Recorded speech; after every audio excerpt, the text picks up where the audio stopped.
आपको क्या लगता है कि ये जो बिल पास किए गए हैं, किसानों को क्या वाकई फायदा होगा या वाकई बहुत ज्यादा नुकसान है इससे? देखिए, पहली बात तो आपने कहा कि विरोध सरकारों के खिलाफ होते रहते हैं। तो बिना कारण के कोई विरोध नहीं होता है। ये कोई राजनीतिक आंदोलन तो नहीं है कि किसी पार्टी ने बुलाया। ये किसानों का आंदोलन है। मुझे क्या लगता है या किसी और को क्या लगता है, प्राइम मिनिस्टर को क्या लगता है या भारतीय जनता पार्टी को क्या लगता है, उससे कोई फर्क नहीं पड़ता है। वास्तविकता में इस कानून से जो लोग प्रभावित होंगे उनको क्या लगता है, ये बड़ा जानने का विषय है। किसान इसलिए आंदोलन में है क्योंकि खुशी से कोई आंदोलन में नहीं जाता। मेरी तो पहचान आंदोलनकारी की है। जब भी कुछ गलत होता है हम लोग प्रशासन से शासन से दरखास्त करते हैं कि उसमें काम हो, और जब वो नहीं होता है मजबूरी में हम लोग सड़क पे आते हैं। तो कोरोना काल चल रहा है, लोग अपनी जान की परवाह कर रहे हैं, उसके बीच भी इतनी बड़ी संख्या में किसान अपना गांव, अपना जिला, अपना प्रदेश छोड़ के वो देश की राजधानी में आ रहे हैं। यानी कि 2-2.5 महीने से जो आंदोलन वो अपने प्रदेशों में कर रहे थे उसको सरकार ने अनसुना कर दिया है। और किसानों को इसमें बड़ी दिक्कत हो रही है। किसानों ने अपनी बातें रखी भी है। अब हमारे प्राइम मिनिस्टर मन की बात अपनी तो सुनाते हैं पूरे देश को, लेकिन कभी किसानों की, गरीबों की, नौजवानों की, बेरोजगारों की, महिलाओं की बात कभी सुनते नहीं है।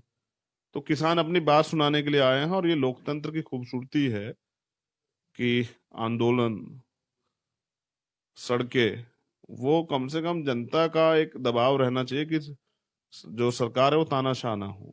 तो इस खूबसूरती को बरकरार रखा है लोकतंत्र में। संवैधानिक तरीका भी ये कहता है कि अगर कुछ चीजें होती हैं देखिए, अगर सुप्रीम कोर्ट भी कोई ऑर्डर देता है या सरकार भी कोई कानून बनाती है और जनता उस पर खुश नहीं है, तो उनको आर्टिकल 19 विरोध करने का अधिकार देता है, शांतिपूर्वक तरीके से अपनी बात रखने का अधिकार देता है।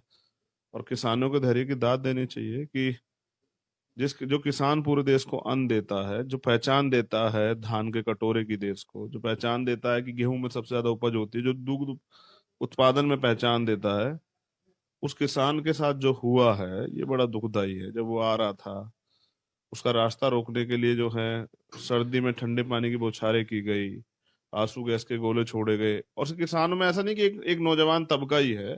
आप किसानों में देखोगे 4-5 साल 6 साल के बच्चे से लेके एक 80-90 साल तक की बुजुर्ग माँ भी है, जिसको दादी कहते हैं, दादा भी हैं, हमारी माताएं बहनें, यंग बहनें भी हैं, हमारे नौजवान भी हैं। तो सब लोग हैं। मतलब सरकार इतनी संवेदनहीन हो गई है, उनको नहीं पता कि इसका क्या दुष्प्रभाव होंगे। आंसू गैस के गोले छोड़ना, ठंड में पानी की बौछारें करना, कटीले तार लगा देना, इतने बड़े बड़े बैरिकेटिंग लगा देना, रास्तों में गड्ढे खोद देना।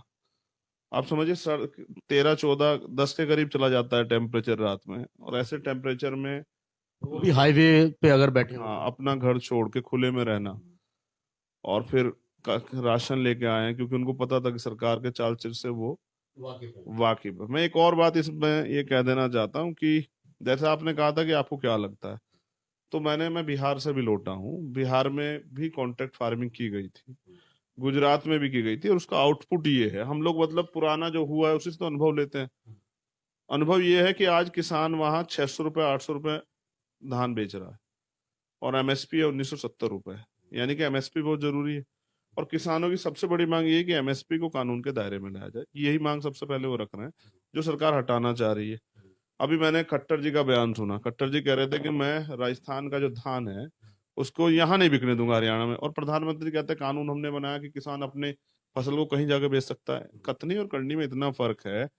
आज बिहार में कॉन्फ्लिक्ट किसान, ज्यादा है, हाँ, प्रधानमंत्री कुछ कहते हैं और उन्हीं के जो है मुख्यमंत्री, उन्हीं के पार्टी के जो सरकारें हैं दूसरे राज्यों में वो कुछ कहते हैं। तो इसमें किसानों के लिए दिक्कतें हैं। प्रधानमंत्री कभी सच नहीं बोलते हैं। प्रधानमंत्री आरएसएस के लोग जो कहते हैं उसका उल्टा करते हैं हमेशा से। ये मैं अभी साबित भी कर दूंगा, आप देख लीजिएगा। लेकिन मैं उससे पहले आपको ये बता रहा था, कॉन्ट्रैक्ट फार्मिंग हुई थी वहां पर। 1.5-1.5 करोड़ रुपए का कर्ज है गुजरात में और बिहार में किसानों के ऊपर। और वही किसान हुआ करते थे जो आज बिहार में जो है ना, गुजरात से जो मजदूर आता है यहाँ, वो वहां कभी किसान हुआ करते थे। तो जब वो बेरोजगार हो गए और उनपे इतना कर्जा हो गया और उनकी जमीन जो है सरकार ने छीन ली, पूंजीपतियों ने छीन ली, तो वो आके अब हरियाणा में, यूपी में और पंजाब में इनके यहाँ खेती करता, क्योंकि खेती का काम ही जानते थे वो। तो वो करें क्या खेती के अलावा, तो वो यहाँ खेती करते हैं। आप देखो बड़े पैमाने पे जब कोरोना काल स्टार्ट हुआ, लॉकडाउन हुआ, 38 लाख के करीब यहाँ से किस मजदूर वापस लौटे थे। तो वो खेती तो करते ये हैं। आंकड़े तो सिर्फ बिहार बिहार के हैं। बिहार, झारखंड, मध्य प्रदेश, ये जो पूरी बेल्ट है जहां से मतलब रोजगार की तो देखिए दिक्कत है। अब मैं क्यों आपसे ये कह रहा हूँ कि प्रधानमंत्री सच नहीं बोलते हैं।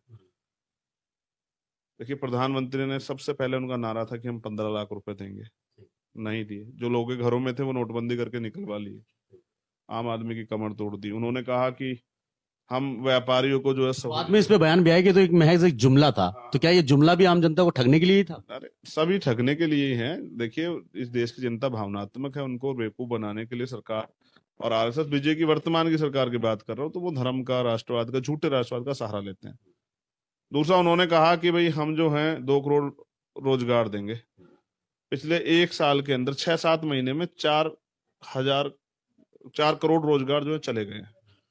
जब सरकार से पूछा जाता है तो सरकार के मंत्री कहते हैं कि हमने ठेका थोड़ा दे रखा है युवाओं को रोजगार देने का। प्रधानमंत्री को कहते हैं तो प्रधानमंत्री कहते हैं पकौड़ा बेचो, ये बहुत बढ़िया रोजगार है। उन्होंने कहा हम जो है महंगाई खत्म कर देंगे। इन्हीं के राज में 200 रुपए किलो प्याज बिका। ये महंगाई की बात, दालों के रेट देख लीजिए आप, तमाम किसी भी चीज के देख लीजिए आप। और छोड़िए, जो रेलवे सबसे सस्ती थी इसका निजीकरण करके इन्होंने महंगी कर दी। और रेलवे पे जो प्लेटफार्म का टिकट 2-3 रुपए का आता था, इनके राज में 30 और 50 रुपए तक चला गया। इन्होंने तमाम वादे किए। इन्होंने कहा हम काला धन वापस लाएंगे, पूरे देश को कहा काला धन आ रहा है। और विश्वास मानिए, जाति मजहब की बात नहीं करना हूं, लेकिन जितना गुजरात से पैसा लेके इनके पूंजीपति मंत्री गए हैं, जिनमें ललित मोदी, नीरव मोदी, मुकुल चौकसी, विजय माल्या, जो सब इनके टच के लोग हैं, वो जो चले गए हैं, वो यहाँ का, इंडिया का धन ले गए हैं। इन्होंने कहा लाएंगे, उल्टा यहाँ और चला गया। हाँ वो भेज दिया। तो इसलिए मैं कह रहा हूँ कि कहा क्या और करा क्या। तो इनकी कथनी करनी में जमीन आसमान का अंतर है। इसलिए ये देश जो है गरीब होता जा रहा है। आप देखिए देश की अर्थव्यवस्था कहाँ चली गई, -24 जीडीपी अभी पिछले महीने के आंकड़े की -7.23 भी है। आपने यही देखा, हमने अडानी अंबानी का भी देखा कि वो वर्ल्ड में जो है उनका बिजनेस जो वो दूसरे तीसरे चौथे नंबर पर जा रहे हैं। इकोनॉमिक कंडीशन बढ़ रही है, यहाँ देश की गिर रही है। यानी कि मतलब आप कहना चाह रहे हैं गरीब और गरीब हो रहा है और अमीर जो थे वो और अमीर हो गए। करा जा रहा है।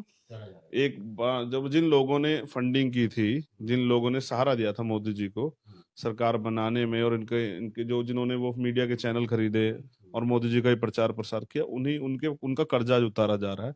औने पौने दामों में सरकारी डिपार्टमेंट बेचे जा रहे हैं। अब इसका सबसे बड़ा जो खामियाजा भुगतना पड़ेगा। मेरी बहुत सारे किसानों से बात हुई, मैं खुद किसान परिवार से आता हूँ। जो कृषि मंत्री है उनका तो मुझे पता है, जिन्होंने कभी कभी खेती की नहीं, उनको तो ये भी नहीं पता डाई कब डालते हैं खेत में और यूरिया कब डालते हैं। तो जैविक खाद किसे कहते हैं शायद उनको तो ना पता हो, लेकिन मुझे तो ये पता है कि किस तरह से खेती होती है और कितनी प्राकृतिक मार किसान झेलता है। कभी ओला पड़ जाता है, कभी बेटाइम बारिश हो जाती है, कभी कभी क्या होता है कि टिड्डी आ जाती है, कभी जानवर आ जाता है, तमाम तरीकों से परेशान होता है। फिर मार्केट का रेट जो है, जो उसकी मतलब जितने की वो उसमें आमदन लागत लगाता है उतने की आमदनी उसको नहीं होती। फिर उसके परिवार की भी मेहनत। उसमें रात को 2 बजे पानी लेने हम लोग जाया करते थे ठंड में। आज भी किसान यही कर रहा है। क्या यही वजह मानी जाए कि जो एमएसपी के ऊपर कानून की बात कर रहा है किसान, क्योंकि हमारी भी कुछ किसानों से बात हुई तो उन्होंने कहा था कि आप एमएसपी पे ही एक बात कर लीजिए, एमएसपी ही अगर कानून के दायरे में ले आए तो कम से कम वो भी सुकून है कि हमारी फसल की जो लागत है, कम से कम वो लागत हमको मिल जाए। जो किसान आत्महत्या करता है, कर्जदार हो जाता है, वो कम होंगे ये चीजें। देखिए, किसानों से मेरी काफी बात हुई और मैं इस आंदोलन में इसलिए कूदा कि जब मैंने देखा कि अन्याय हो रहा है किसानों के साथ, उनकी बात सुनने के बजाय उनको जो है सताया जा रहा है, बेबस किया जा रहा है। माताएं बहनें हैं, बुजुर्ग हैं, और ये मैं नहीं देख पाता। तो मैं अन्याय बर्दाश्त नहीं कर सकता हूँ। आज अन्याय हो रहा है। यही आरोप भी आपके ऊपर लगते हैं कि चंद्रशेखर आजाद हर जगह कूद जाते हैं, जहां मतलब नहीं होता वहां भी पहुंच जाते हैं। ये आरोप भी लगते हैं पे कई टीवी चैनल्स पे इस बात को लेकर। आप तो देखिए बहस भी हुई, कई चैनल के बड़े बड़े एंकर्स जो थे, संपादक जो थे, उनसे बहस हुई कि आप बिना वजह भी कूद जाते हैं और जहां आपका कोई मतलब नहीं वहां भी चले जाते हैं। देखिए, मेरा मतलब तो देश की 130 करोड़ जनता से है। किसी के साथ भी अगर कहीं दुख होगा, किसी को परेशानी हो, किसी की सुनवाई नहीं होगी, किसी को सताया जाएगा, मैं तो जरूर जाऊंगा। ये देश हमारा है, ये भाईचारा हमारी सबसे बड़ी ताकत है। हम इसे कैसे छोड़ सकते हैं? जिसे पूरी सरकार मिलकर सता रही हो, जिसके खिलाफ पूरा जो है प्रोपगंडा बना देगा, जिसके आंदोलन खत्म करने के लिए, खराब करने के लिए, खालिस्तानी, जिहादी, पता नहीं क्या क्या बना देगा, उनके साथ अगर हम लोग नहीं खड़े होंगे जिस तरह बनाया गया। मैं क्यों गया ये भी जानने का विषय। वो कह रहे हैं या तो खालिस्तानी समर्थक हैं, कभी कह रहे कांग्रेस समर्थक हैं, कभी कह रहे अकाली समर्थक हैं, कभी कुछ कह रहे कि तो राजनीति हो रही है। राजनीतिकरण हो रहा है पूरी फिर तरीके उसके से। अलावा उन्होंने एक बड़ी बात की कि तो इसमें तो सिर्फ सिख बिरादरी के लोग हैं, उनको ये नहीं पता सिखों में जो है दलित भी आते हैं। दलितों की एक बड़ी आबादी ने सिख धर्म अडोप्ट किया हुआ है पंजाब में, वो गुरु ग्रंथ साहिब को मानते हैं, तो उनको नहीं पता है। लेकिन फिर उन्होंने कहा कि नहीं तो जाट लोग आ रहे हैं, थोड़े से गुजर लोग हैं। तो मैं दलित समाज से आता हूँ, 30 करोड़ करीब दलित समाज की आबादी है। मैं पूरी देश में जो है अपने अपना संगठन चलाता हूँ, हमने भारत बंद भी किया है, हमने दिल्ली में 5 लाख लोग बुला के आंदोलन किया है। तो कल मैं ये बताने के लिए गया था कि आप इस आंदोलन को बदनाम ना करें, हमारा पूरा समर्थन किसानों के साथ है। लेकिन क्योंकि किसान, जैसे मैंने कहा ना, दो चीजें, किसान ही प्रभावित नहीं होगा, किसान के साथ दलित भी प्रभावित होगा, और जो कमेरे वर्ग के जो लोग हैं, जो छोटे छोटे रोजगार करते हैं, मतलब हस्त दस्तकारी जो करते हैं, जैसे लोग, हाँ, जैसे जिनको बढ़ई कहते हैं, विश्वकर्मा जिसको कहते हैं, वो किसानों के लिए छोटे छोटे यंत्र बनाते हैं, तो वो खत्म हो जाएगा। लोहार खत्म हो जाएगा, मतलब ये जो कामगार जो लोग हैं, जो मंडियां खत्म हो जाएंगी तो पल्लेदार खत्म हो जाएंगे, ठेकेदार खत्म हो जाएंगे, जो ट्रांसपोर्ट का छोटा मोटा काम करते हैं, रिक्शा चलाने का काम करते हैं, ऑटो चलाने का काम करते हैं, या बड़ी बड़ी जो ट्रांसपोर्ट है वही खत्म हो जाएंगी। तो इन सबसे बड़ी किसानों में जो डर है ना, वो ये डर है, क्योंकि जो उन्होंने बिहार को देखा, गुजरात को देखा, उनको लगता है कि उनकी जमीन जो है उनसे छीन ली जाएगी। अभी कल मेरी यूपी के किसानों से बात हुई, उन्होंने कहा कि यहीं मुरादनगर, गाजियाबाद में कॉन्ट्रैक्ट फार्मिंग के नाम पे किसानों की जमीनों पे पूंजीपतियों ने लोन ले लिया है। अब वो लोन, क्योंकि वो किसानों के भी नाम है, वो किसानों से वसूल करेंगे, तो उनको ये डर है। कल ही मेरी बात हुई, कल ही मुझे बताया अभी यूपी के किसानों ने कि वो तो हमारी जमीन हड़पना चाहते हैं। किसान अपनी माँ मानता है जमीन को, वो कोई अपनी माँ को क्यों छीनने देगा। तो मैं इसलिए उनके साथ हूँ, और मैं उनकी मांगों को पुरजोर तरीके से रखता हूँ। एमएसपी कानून के दायरे में आनी चाहिए, जो एमएसपी से कम खरीदारी करे, यानी कि उनकी लागत में उनको ना मिले, तो उसको जेल भेजना चाहिए। सरकार इस पे बातचीत करे। दूसरा जो है, उनकी मांग ये है कि जैसे आपका मेरा झगड़ा हो जाए, तो अगर मैं आप पे नाजायज अत्याचार कर रहा हूँ या आप मुझ पे कर रहे हैं, तो आप पुलिस के पास जाएंगे सबसे पहले, क्योंकि यहाँ तो न्यायपालिका है, पूरा जो है एडमिनिस्ट्रेशन है, सिस्टम है। तो आप पहले पुलिस के पास जाएंगे, पुलिस नहीं सुनेगी, फिर आप कोर्ट जाएंगे। मगर यहाँ आपने कहा कि आप कोर्ट जा ही नहीं सकते हैं। ये अधिकार भी पूरी तरीके से खत्म। एसडीएम करेगा, एसडीएम और डीएम और ये तमाम लोग सरकार के मुलाजिम होते हैं, जो सरकार चाहेगी वही करेगा। और फिर ये कब तक चलता रहेगा? मैंने देखा कि फाइलें पड़ी रहती है, 2-2 साल पड़ी रहती है, 3-3 साल। तो इस बीच में किसान अपने बच्चों को कहाँ पढ़ाएगा, फीस कहाँ से देगा, अपने बच्चों की शादी कहाँ से करेगा, मकान कैसे बनाएगा, अपना जो है आगे फसल कैसे बोएगा। तो किसान बड़े परेशानी में है, इसलिए किसान कह रहा है, उन्होंने कहा एक कानून, एक बिजली बिल ये ले आए हैं कि अगर 2 भैंस कोई रखेगा तो उसको जो है अलग से जो कमर्शियल कनेक्शन लेना पड़ेगा। बताइए, मतलब एक तो किसान मर रहा है। भैंस का और बिजली से कनेक्शन का मतलब इसका क्या कनेक्शन है? घास काटता है किसान, वो इलेक्ट्रॉनिक मशीन होती है जिसमें काटता, फिर कितने परसेंट होंगे वो? 2-4-5%? बहुत से लोगों ने यूज कर की है अभी, क्योंकि उस लोग चाहते हैं दूध घर में रखना, क्योंकि अब बहुत सारी चीजों में मिलावट आ रही है, तो दूध कम से कम अपने बच्चों को अच्छा देना चाहते हैं। घी वगैरह भी पंजाब में ज्यादा हो जाता है। एक और जो सबसे बड़ी बात है कि पानी का भी यूज होता है, जैसे नहलाने के लिए और तमाम तरह की चीजें, जो पीने के लिए पानी या खेतों में जो पानी लगता है। तो इनका मतलब ये आप समझिए करना क्या चाहते हैं एक्चुअली, क्या किसान को इतना तोड़ देना चाहते हैं। देखो, इन्होंने पहले नोटबंदी, मैंने आपको बताया, लाए, आम आदमी को बड़ा नुकसान हुआ, पूंजीपतियों को कोई नुकसान नहीं हुआ। फिर ये लाए जीएसटी, इन्होंने व्यापारियों को तो एक एक करके हमला कर रहे हैं। ये सीएनपीआर एनआरसी लाए, मुसलमानों को इन्होंने टारगेट किया, जबकि वो था सबके लिए, ये होता सबके लिए। जैसे नोटबंदी में सबको दिक्कत हुई, लेकिन इन्होंने क्या कहा, मोदी जी कहते हैं कि इसमें तो सिर्फ चोरों को और दलालों को दिक्कत होगी। 99% पैसा वापस भी तो आ गया, तो फिर कहाँ गए वो सारे पैसे? कुछ नहीं है ना, सब कुछ नहीं है, सब सब आरएसएस और बीजेपी के लोगों के पास है। इन्होंने कहा जीएसटी से तो उनको होगी, जो चोरी करते हैं टैक्स वो करते हैं, लेकिन जो गरीब व्यापारी था वो टूट गया बिल्कुल जो है। फिर इन्होंने अब ये सीएनपीआर एनआरसी के लिए कहा कि मुसलमानों के खिलाफ है सिर्फ, इन्होंने ये ऐसा प्रदर्शन किया। लेकिन मैं उसमें भी गया, मैंने सबको बताया, अपने लोगों को भी सच्चाई क्योंकि शाहीन बाग एक प्रोटेस्ट हुआ 100 दिन तक चला, आप वहां पे भी गए थे समर्थन? चुनाव बीजेपी लड़ रही थी, कोई मुद्दा तो नहीं था लड़ने का, शाहीन बाग पे ही लड़ रही थी। तो मैं वहां भी गया, मैं जामा मस्जिद भी गया, मैं जेल में भी गया। लेकिन मैंने अपने लोगों को बता दिया कि ये कानून क्या है। ये इनको फिर पीछे हटना पड़ा। फिर ये अब किसानों के खिलाफ लिया। अब इनको लगता है कि ये हम इनको इस तरह अफवाह फैलाएंगे, किसान ही दुखी हैं, या ये कांग्रेस के किसान है, बीजेपी के, ये उसके अकाली के किसान है, या ये किसी और पार्टी के किसान है। किसानों की कोई जाति नहीं होती है। कल हम गए, सारी जाति के लोग थे और सब किसान है। दलितों में भी कुछ लोग किसानी करते हैं, लेकिन दलितों का तो एक बड़ा वर्ग, क्योंकि सरकार ने रोजगार नहीं दिया, सरकार ने जो है आर्थिक डेवलपमेंट इस पे काम होना था, बिजनेस की जो चीजें होनी थी वो नहीं की है, आर्थिक सशक्तिकरण इस देश में नहीं हुआ है, तो इस वजह से बड़े पैमाने पे लोग मजदूरी करते हैं, बड़ी मुश्किल से अपना घर चलाते हैं, और वो गाँव में तो किसानों पे आधारित है। तो किसान की अगर फसल नहीं होगी, उसकी जमीन ही चली जाएगी, तो वो लोग क्या करेंगे?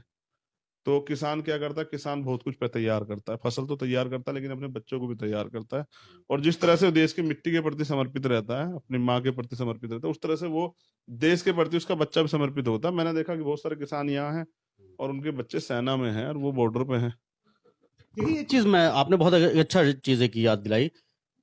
जब प्रोटेस्ट शुरू हुआ, दिल्ली बॉर्डर तक किसान पहुंचे, तो कई ऐसी खबर आई कि एलओसी पे या बॉर्डर पर जवान शहीद हुए, और वो ज्यादातर उन किसानों के बच्चे थे। तो मैंने आप एक, हमारे पूर्व प्रधानमंत्री डॉक्टर लाल बहादुर शास्त्री ने एक नारा दिया था, जय जवान जय किसान। तो उस नारे का अगर मैं कहूं तो आप किस तरीके से आज के समय में कैसे देखते हो? देखो, दादा पोते को पीट रहा, पोता जो है दादा को पीट रहा है, मजबूरी है सरकार की नौकरी करनी। सरकारी नौकरी तो जो है वो जी हजूरी की होती है, तो वो करनी पड़ेगी, मजबूरी में उसकी आंखों से पानी है, लेकिन पीटना पड़ रहा क्योंकि ऊपर से गृह मंत्री जी का आदेश है जो हरियाणा में होता आया। तो वो सब चीजें देखने को मिल रही है। वो जवान जो है, जो देश की सेवा कर रहा है, और उसके दादा, उसका पियो, यानी कि उसके फादर, उसका बड़ा भाई यहाँ जो है पूरे परिवार सहित आंदोलन में डटा हुआ है।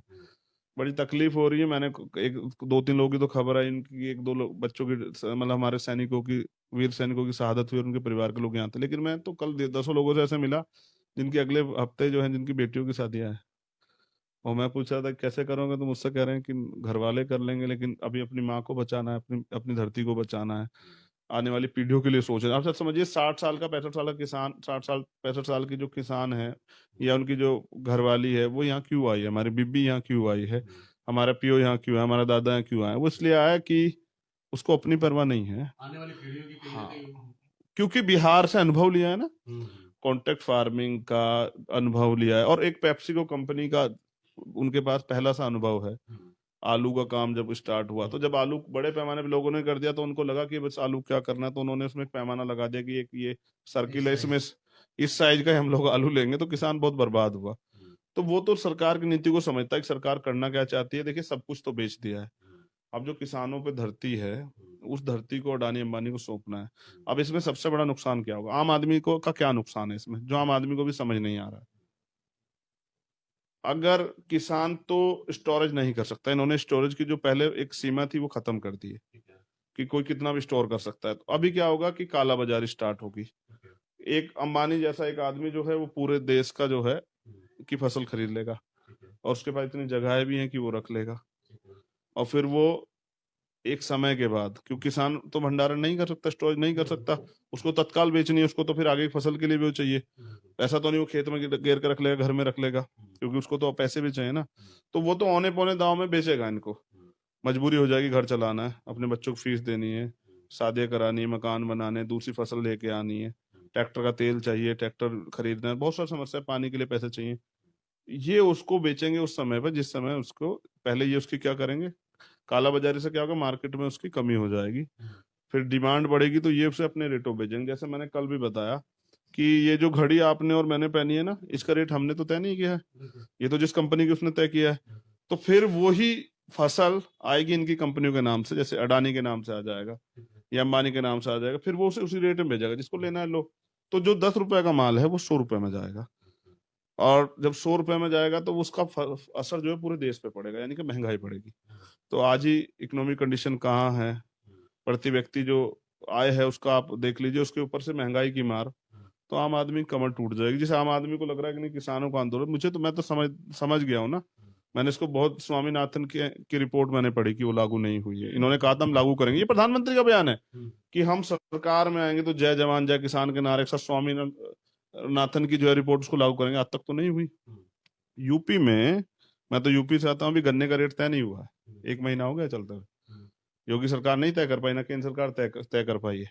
और पिछले, कल मुझे बताया कि 2 साल का पेमेंट अभी बकाया है मिलों की तरफ, और वो नहीं हुआ, बताइए, ऐसे में मरने के लिए छोड़ दिया आपने किसान को। यूपी सरकार तो ये कहती है कि हमें मैक्सिमम जो है जो पेमेंट थी वो किसानों की, गन्ना किसानों की खासकर हमने कर दिए। आपका जो क्षेत्र पड़ता है सहारनपुर के साइड का जो क्षेत्र पड़ता है, वहां के किसानों की हमने पेमेंट करी है। लेकिन कुछ किसानों से भी हमारी बात हुई, उन्होंने कहा कि अभी साल का पैसा हमारा बाकी है, 11 महीने का पैसा बाकी है जो हमने हमारे यहाँ पिछला। के किसानों की तो ऐसी है कि वो तो, उनके तो लठ में दम है, वो तो ले लेते हैं। बाकी किसान तो सीधे हैं, हमारे यहाँ के किसान थोड़े से टाइट हैं, वो अपना अपन तो अपना हिसाब कर लेते हैं। लेकिन मैं ये कहना चाह रहा हूँ कि मोहताज क्यों बनाए किसान को? जो हमें समय पे दे रहा है उसको मोहताज क्यों बना? उसको भी समय पे पैसे मिलने चाहिए। अब आप योगी जी की बात कर रहे हैं, उत्तर प्रदेश क्राइम कैपिटल बन चुका है। स्पेशल मैं अगर बात करूं इस मुद्दे से हटके, दलित समाज के लोगों के लिए तो कब्रगाह हो गया है, दमन हो रहा है, रोज 2-3 हर हम इस मुद्दे पे भी आएंगे चंद्रशेखर जी, अभी हम थोड़ा सा किसानों की बात कर, मैं ये मुद्दा भी मेरे पास। मैं किसानों पे ही कह रहा हूँ। किसानों के आंदोलन में इन्होंने एक बात ये की सबसे बड़ी, कि यहाँ पर जो है कोरोना फैल रहा है, इन्होंने चुनाव कराया, कोरोना नहीं था, इन्होंने बड़ी बड़ी ये सवाल आप कई चैनलों पे भी और कई बार अपनी सभाओं में। रैली कर रहे हैं, बड़ी बड़ी रैलियां कर रहे हैं, बंगाल में जाकर रैलियां कर रहे हैं, वहां कोरोना नहीं। मुझे लगता है कोरोना इनके हिसाब से चल रहा है। जहां ये चुनाव में जाना चाहते हैं, रैली करना चाहते हैं, वहां कोरोना इनके कैसे हट जाता है, और जहां कोई हक की बात करने आता है वहां कोरोना आ जाता है। अगर किसान हक की बात ना करके इनके जय जयकार कर रहा होता, इनकी रैली में आ रहा होता, तो यहाँ भी दिल्ली में भी कोरोना नहीं होता। हाँ, कोरोना वहीं होता है जहां कोई हक की आवाज उठाता है। मुकदमे उन्हीं पे होते हैं जो लोग एक सरकार के खिलाफ बोलते हैं। जो सरकार के पक्ष की बात करते हैं उसके सारे पाप धुल जाते हैं, चाहे उसने 2,000 करोड़ का घोटाला किया हो, 4,000 करोड़ का। सरकार बीजेपी ज्वाइन करते ही उसके सारे जो है पाप धुल जाते हैं। इनके पास बड़ी अच्छी दवाई है, इनके पास कोरोना की वैक्सीन होना हो, लेकिन वो पाप धोने की दवाई बहुत अच्छी है, और उसके सारे आरोप आरोप सब धो देते हैं ये लोग। बीजेपी ज्वाइन कर लो, पाप से मुक्ति मिल गई है। नहीं साहब, हम तो यही कहना चाहेंगे कि बाबा साहब के बेटे हैं, मान्यवर काशीराम साहब को नेता मानते हैं, सर छोटू राम को भी नेता मानते हैं, आंदोलन करना सीखा है। राम मनोहर लोहिया जी हो, राम स्वरूप वर्मा जी हो, बाबू जगदेव प्रसाद कुशवाहा हो, जननायक कर्पूरी ठाकुर हो, सरदार भगत सिंह हो, सरदार उधम, आंदोलनकारियों को अपना नेता मानते हैं। गुलामी करनी कभी सीखी नहीं है। हमारे एक संत हुए हैं, वो ये कहा करते थे कि सिर्फ सांसों का रुकना ही मौत नहीं होती, जिनका जमीर मर जाता है वो भी मर जाते हैं। अपना जमीर जिंदा है, तो सीधी बात है, साडा हक इत्थे रख। तो किसान यहाँ आए अपना हक लेने के लिए, और मेरा पूरा समर्थन उन्हें है। मैं टिकरी बॉर्डर पे जैसे, बिल्कुल टिकरी बॉर्डर पे जिस तरीके से संघर्ष चल रहा है, पुलिस और उनके बीच कई बार झड़प भी, वहां सुबह के गोले भी छोड़े गए, लाठियां भी चार्ज हुई। सिंधु बॉर्डर पे इस वक्त जमे हैं महिलाएं, कई सौ ट्रैक्टर लेकर आ रही हैं पंजाब से, सुनने में ये आ रहा है, खबर आ रही है। आप अभी ना टिकरी बॉर्डर गए ना सिंधु, गाजियाबाद बॉर्डर जरूर आप गए थे, तो क्या आगे की प्लानिंग क्या है इस तरीके की? सभी जगह जाऊंगा।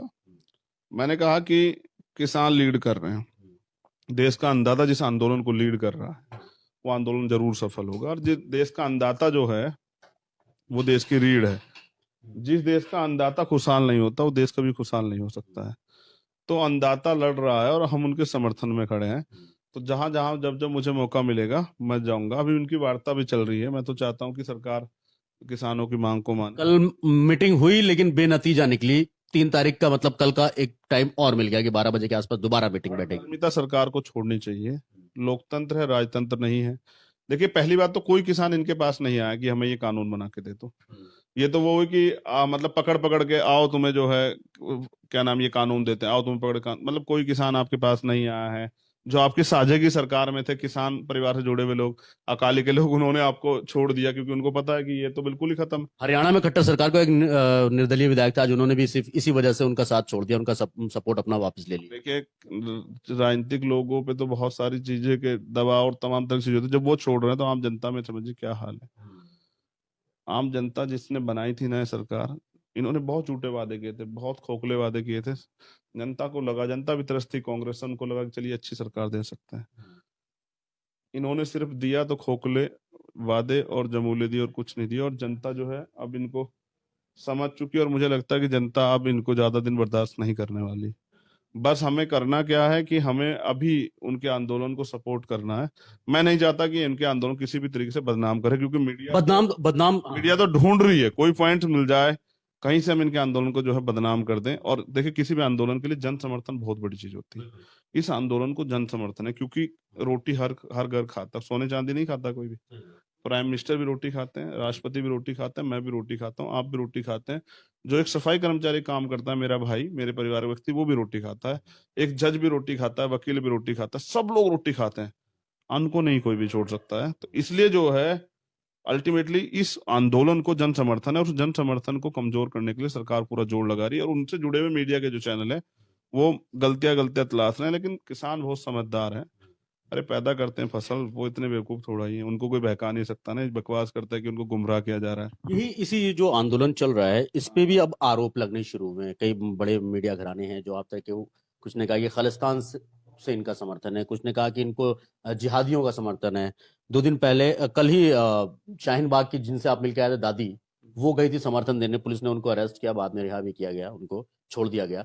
लेकिन आपको लगता है कि क्या सिर्फ राजनीति इस चीज को लेके हो रही है कि कौन सा धर्म, कौन सी जाति और कौन सा समुदाय प्रोटेस्ट कर रहा है, उस पे कहीं ना कहीं राजनीति की हो रही है? तो आपको लगता है जिस तरीके से बदनाम करने की कोशिश, जैसे शाहीन बाग आप गए थे, आप पे भी कई सारे लांछन लगे थे, आरोप भी लगे थे कि इस तरीके से चंद्रशेखर आजाद ने ये चीज बोली है, वहां पर वो चीज बोली है, तो क्या इस आंदोलन को, मतलब आज के समय में किसी तरीके का आंदोलन अगर सरकार के खिलाफ होता है तो उस पर आरोप लगने तय हैं?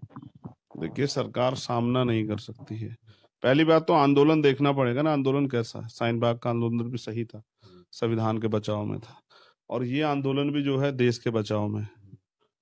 थोड़ी बहुत ही जो इकोनॉमी हमारी टिकी हुई है वो किसानों की वजह से टिकी हुई है। तो क्योंकि किसान पूरे देश में है, कोई छोटा है कोई बड़ा है, इसलिए जो है सरकार इस आंदोलन का सामना नहीं कर पा रही, इसलिए आरोप ही लगाएंगी। मैं तो इस आरोपों को और इन झूठे मुकदमों को तमाम 2 दिनों से झेल रहा हूँ। मुझे पता है कि सरकार आरोप लगा रही है और सरकार ने अपने लोग भी फिट कर दिए होंगे कि किसी तरह से आंदोलन को बदनाम किया जाए। लेकिन आप समझिए कि जनता के हाथ में आंदोलन, नेताओं के हाथ में नहीं है। नेता समझौता कर लेती, जनता सिर्फ हक के लिए लड़ती है। और पंजाब तो ऐतिहासिक धरती है, इनको खालिस्तान का नहीं पता, इनको खालसा का नहीं पता। ये प्रधानमंत्री जी जाते तो हैं डेरा डेरा जो है वो स्वर्ण मंदिर जाते हैं, ये इनको नहीं जानकारी वहाँ के बारे में, किस तरह से देश की आज़ादी के लिए कुर्बानियां दी है सिख धर्म के लोगों ने, जिनको आज ये बदनाम करने पे तुले में। तो ये नहीं जानते हैं और ये इसलिए जो है इस आंदोलन को बदनाम करना चाहते हैं। मैं मानता हूं कि जो किसान घर से चल के दिल्ली आ गया है और जो आंसू गैस के गोले, लाठियों से या ठंड में पानी की बौछारों से नहीं मर रहा है, नहीं डर रहा है, तो आप समझ लो कि वो तैयार हो गया है, वो अपने हक लेके जाएगा। एक अच्छी बात मैंने देखी कि मैंने एक साल में 70 साल 75 साल के बुजुर्ग को सुन रहा था जो किसान थे। वो बड़ी प्यारी बात उन्होंने बोली कि हम तो यहाँ मरने के लिए आए हैं, गोली खा लेंगे, गोली खाएंगे तो बुत तो बनेगा, यहाँ आंदोलन में मरेंगे तो शहीद कहलाएंगे, शहादत होगी।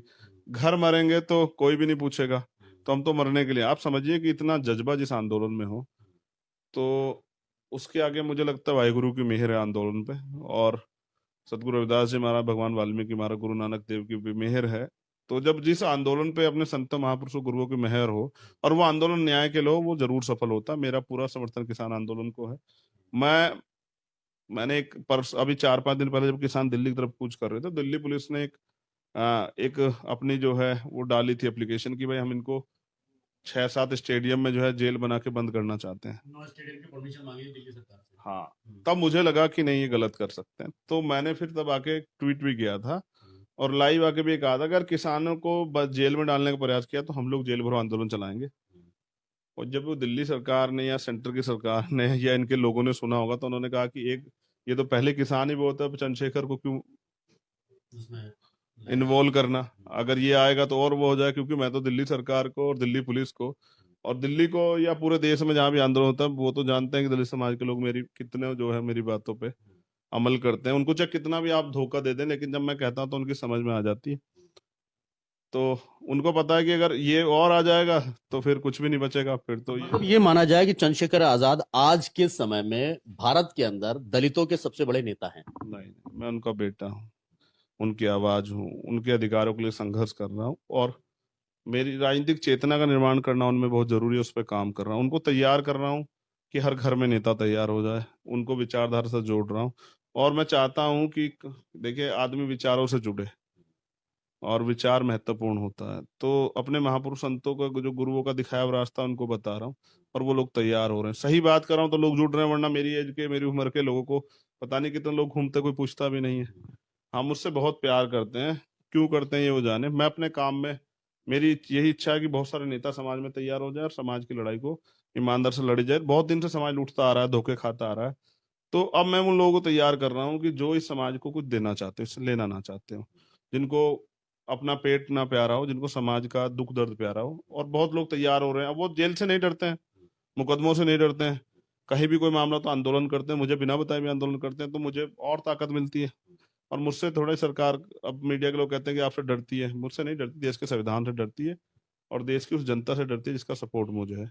दूसरा एक और बहुत अहम सवाल, आपके ऊपर आरोप इस बात को लेकर लगते हैं कि चंद्रशेखर आजाद की अभी पार्टी नई नई है, सारी चीजें, फंडिंग आती है इनको इस तरीके के आंदोलन करने के लिए, इस पर आपका क्या? देखिए, मैंने फिर कहा कि आरोप लगाना आसान है। सरकार के पास सारे एजेंसी हैं, सरकार के पास सारे सोर्स है। अगर इन पे यहाँ भी कमी पड़ी है सोर्स की, तो विदेश के सोर्स इकट्ठा कर लें। अब की बार ट्रम्प सरकार के दावे करने वाले लोग, वहां की जनता बेवकूफ नहीं, उन्होंने तो नकार दिया। तो सारे सोर्सेज इकट्ठा करें, सारी एजेंसी इकट्ठा करें और 1 रुपए का आरोप जो है साबित करें। अपने, इनकी तो बात छोड़िए, अपने समाज को शकल नहीं दिखाऊंगा उनका। मेरा सबसे बड़ी ताकत ये है कि मैं ईमानदार हूँ और सरकार से समझौता नहीं करता, क्योंकि माननीय काशीराम साहब कहते हैं समझौतों से दलाल पैदा होता है, संघर्षों से दलाल पैदा होगा। मैं आंदोलन से पैदा हूँ, आंदोलन की वजह से आप मुझे जानते हैं और देश भी मुझे जानता है। मेरी पहचान व्यक्ति की नहीं है, एक सामाजिक लोगों के हकों के लिए लड़ता है और तो गरीबों के हकों के लिए लड़ता है। तो मेरे ऊपर आरोप लगाना बहुत आसान है।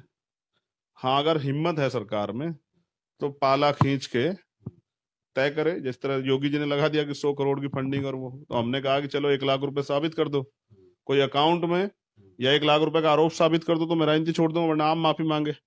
तो पतली क्या रहा उस पर? आपने ये बयान जरूर दिया था, उस पर हुआ क्या अभी तक कुछ? ईडी ने दूसरे दिन ही कहा कि नहीं, कोई इनका कोई पीएफआई से कोई कांटेक्ट ही नहीं है, और नहीं पीएफआई से हम की जांच हम कर रहे हैं, बीमारी में कोई लेन देन ही नहीं है ऐसा। क्योंकि इतना समर्थन था, योगी जी को लगा कि यार कुछ कर तो नहीं पा रहे हैं चंद्रशेखर का, मौत से ये नहीं डरता, जेल से ये नहीं डरता, रासुका से ये नहीं डरता, मुकदमों से ये नहीं डरता, ये तो जेल जाने को तैयार रहता, तो इसको बदनाम कर लेते हैं। लेकिन हमारे समाज के लोग इतने बेवकूफ नहीं रहे। एक आवाज लगाऊंगा, क्योंकि कोरोना काल चल रहा, डिस्टर्ब नहीं कर रहा हूँ। जिस तरह की उत्तर प्रदेश में आज के समय में दमन चल रहा है दलितों का, हर जिले में 2-3 दलित बच्चों की का रेप होता है। रेप तो किसी महिला का बहुत दुखदाई है, लेकिन जब अखबार में या टीवी में पढ़ते हैं दलित बच्ची का, तो 2-3 के हिसाब से आप देखेंगे तो 75 जिलों में, यानी कि 150 एक दिन में इतना, इतने बच्चियों का, इतनी महिलाओं का रेप हो रहा है, फिर हत्याएं हो रही हैं। ऐसा मुख्यमंत्री जो अपने प्रदेश को नहीं संभाल सकता और वो बिहार में जाके रैलियां करे, और वो क्या नाम, हैदराबाद में जाके रैलियां करे और बड़े बड़े वहां तूफानी दावे करे, नाम बदलने के दावे करे। जनता है आपकी बातों में आ गई, दोबारा चुनाव होगा 2022 में, जनता आपको आपकी औकात भी दिखा देगी। चलिए, मैं उस दूसरे टॉपिक पे भी आऊंगा, क्योंकि समय की थोड़ी सी हमारी भी सीमा है और आप भी थोड़ा सा जल्दी में है। एक चीज मैं जानना चाहूंगा, अभी किसान को लेकर फाइनल, आप उन किसानों से जो प्रोटेस्ट कर रहे हैं, एक क्या अपील करना चाहेंगे अपने समाज से और देशवासियों से, वो करें, फिर हम दूसरे टॉपिक पे आते हैं। देखिए, मैं किसानों से ये अपील करूंगा कि बहुत अच्छा आंदोलन आप चला रहे हैं, शांतिप्रिय आंदोलन आपका चल रहा है। आपको प्रयास करना है, अपनी एकता को बना के रखना है, क्योंकि एकता रहेगा तो सरकार आपकी बात को सुनेगी। और अपने लोगों को देखिए, मैं गारंटी देता हूँ किसान आंदोलन कभी हिंसक नहीं हो सकता है। वो तो हमारे सब बड़े लोग हैं, वो हिंसा नहीं कर सकते। सरकार आपके आंदोलन को बदनाम करने के लिए तरह तरह के तरीके यूज करेगी, कुछ लोग आपके बीच में भेज सकते हैं। आपको सावधान रहना है और शांतिप्रिय तरीके से आप, क्योंकि आंदोलन तो वही आंदोलन सक्सेसफुल होता है जिसमें वायलेंस नहीं होता है। तो अपने आंदोलन को शांतिप्रिय तरीके से चलाना है और सरकार को मजबूर कर देना है कि वो आपकी बातों को माने। इससे लोकतंत्र जिंदाबाद हो जाएगा और हम सब लोगों का सहयोग आपके साथ है। अगर किसानों के साथ जुम जाती होगी तो हम सब लोग भी सड़कों पे उतरेंगे। मैं तो पूरे दलित समाज को लेके, भीम आर्मी और आजाद समाज पूरी टीम को लेकर सड़कों पे उतर जाऊंगा, मुझे और किसी की परवाह नहीं है। लेकिन जो लोकतंत्र के संवैधानिक मूल्य हैं वो तो जिंदा रहने चाहिए।